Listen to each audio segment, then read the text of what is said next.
Mr. Ebil Simon from Bida, Amuria.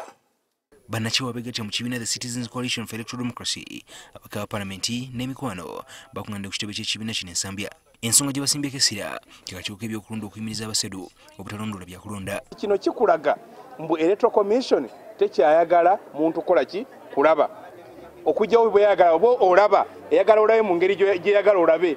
I volunteer to present your petition in the parliament and follow up through the committee.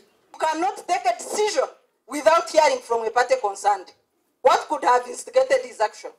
Akakiiko k'ebyokulonda bano kabawandikira mu butongole ne kabategeeza ensonga lwaki bayimiriziddwa. CEDU has among others proven that it does not adhere to the legal framework and the guidelines of the Electoral Commission, and thus we are skeptical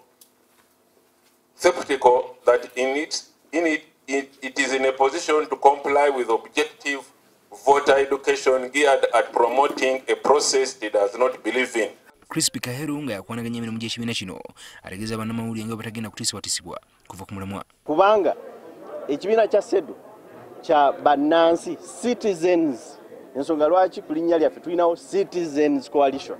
Dr. Livingstone Sewanyana nga yakulira ekibiina ekirwanya eddembe ly'obuntu ekya Foundation for Human Rights Initiatives agamba nti kuno kuba kulinnyirira eddembe ly'abannansi nga bwe batyo bakozesa amakubo gonna okugusa ensonga zaabwe. Ensonga eno yeetaaga okugenda mu kkooti, tuwaabe mu kkooti kkooti esobole okutunula mu bwenkanya oba ddala kye baakoze ekiragiro kyabwe kisobola okuyimirirawo mu mateeka oba tekirina ngeri gye kirinyirira ddembe ly'abantu ate era n'amateeka agali mu bubage mu Uganda.